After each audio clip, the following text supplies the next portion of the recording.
बढ़ते चले गए। ये अलग बात है कि उसके बाद आजादी हमको मिली, लंबे संघर्ष के बाद आजादी मिली है।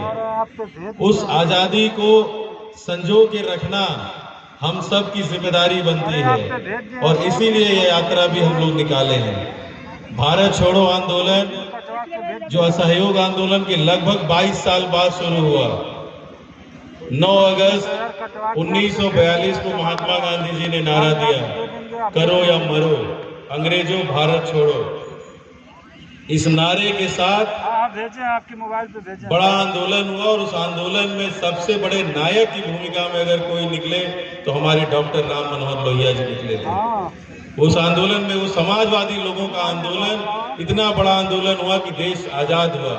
और देश आजाद होने के बाद हम सबको एक ऐसा संविधान मिला जिस संविधान की बदौलत हम लोग समाज की मुख्य धारा में दिखाई देने लगे। हमें अधिकार मिल गया, हमें तमाम ताकत मिल गई, बोलने की समानता का अधिकार, कहीं भी सभा करने का अधिकार, कोई संगठन बनाने का अधिकार, तमाम तरह के हमको जो अधिकार मिले जिसकी वजह से हम लोग आज इस ऊंचाई तक पहुंचे हैं। लेकिन तब से लेकर आज तक एक शक्ति हमेशा काम करती रही, वो हम लोगों के खिलाफ थी, नकारात्मक थी, अंग्रेजों से मिली हुई शक्ति थी। वो समाज में विघटन पैदा करती थी, विभाजन पैदा करती थी, धर्म के आधार पर, जाति के आधार पर लोगों का शोषण करने वाले लोग उस समय तो कमजोर थे, लेकिन जहां भी रहते थे वहां जहर फैलाने का काम करते थे। दुर्भाग्य की बात यह है कि आज वो ताकत में है और आज जब से वो ताकत में आए हैं तब से हर एक व्यक्ति किसी भी वर्ग का हो, किसान हो, महिला हो, नौजवान हो, आम आदमी हो, सब खून के आंसू रो रहे हैं। इन्हें आजादी से कोई लेना देना नहीं है, आजादी के मूल्य से कोई लेना देना नहीं है, यहाँ तक कि संविधान से कोई लेना देना नहीं है। इन्हें केवल सत्ता चाहिए, सत्ता के लिए किसी भी हद तक जा सकते हैं और न जाने क्या करना चाहते हैं। इनका कोई सपना नहीं है कि हमको समाज में बराबरी लाना है, गैर बराबरी दूर करना है, लोगों को संसाधनों में हिस्सेदारी देना है, वंचित वर्ग को आगे बढ़ाना है, महिलाओं को आगे बढ़ाना है, जो लोग पीछे रह गए वो आखिरी व्यक्ति के चेहरे पर मुस्कान लाना है। इनका ये कोई सपना नहीं है। इनका सपना अगर आप सुनेंगे, देखेंगे,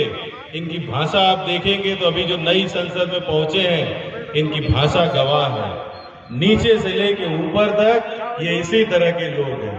नैतिक रूप से भ्रष्ट लोगों की पार्टी है और इनकी जो विचारधारा है वो दक्षिणपंथी विचारधारा है। दक्षिणपंथी विचारधारा बहुत खतरनाक होती है। एक झूठ को इतनी बार बोला जाता है कि वो सच लगने लगे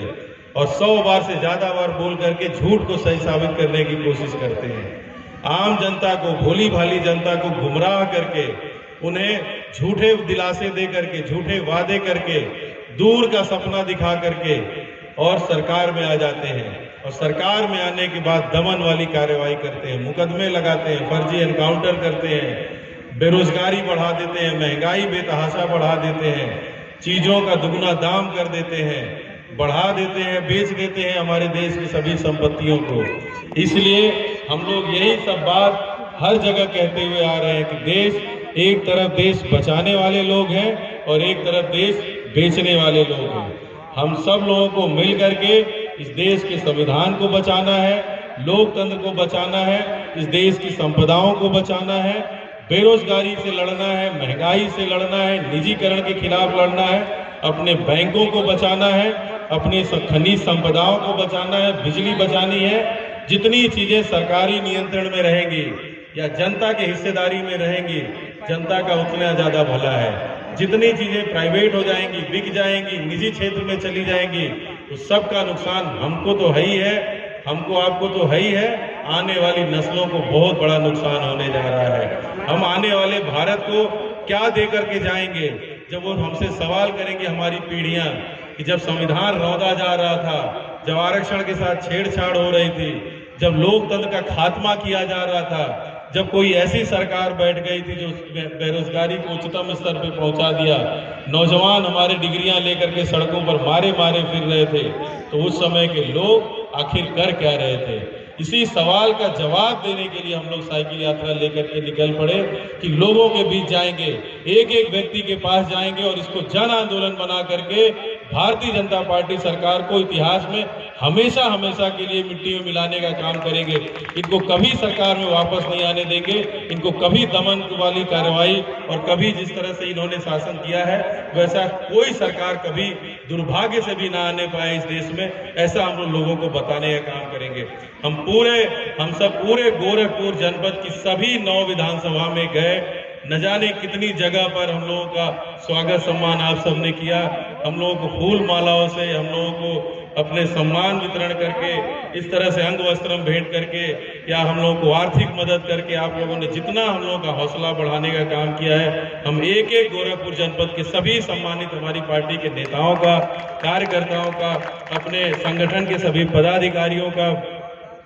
बूथ अध्यक्षों का, सेक्टर अध्यक्षों का, ब्लॉक से लेकर के हमारे जोन, हमारे सभी विधानसभा अध्यक्षों का और पूरे जिला संगठन और महानगर संगठन के सभी लोगों के हम कृतज्ञता व्यक्त करते हैं और उनसे निवेदन करते हैं कि आपने जिस तरह से आशीर्वाद दिया है, भरोसा जताया है हम लोग की साइकिल यात्रा पर, और हम लोग इस साइकिल यात्रा में जिस उद्देश्य को लेकर के चले हैं उस उद्देश्य में कामयाब होंगे। उसके लिए आपके आशीर्वाद की जरूरत है, आपके ऐसे ही सहयोग की जरूरत है। जितने भी साथी हम लोगों के रहे, जो ब्रजेश कुमार गौतम जी जो लगातार पिछले 1 हफ्ते से हम लोगों के साथ साइकिल चला रहे हैं, अवधेश यादव जी जो हमारे प्रदेश सचिव हैं, दयानंद विद्रोही जी विधानसभा अध्यक्ष हैं, मुन्नीलाल यादव जी हैं, मनोरोजन यादव जी वरिष्ठ नेता जो पूरे यात्रा के दौरान गोरखपुर में हम लोगों का ध्यान रख रहे थे, नरसिंह यादव जी, रामनाथ यादव जी, मार्कंडे जी, अखिलेश जी, धनंजय सिंह सेंथवार भाई,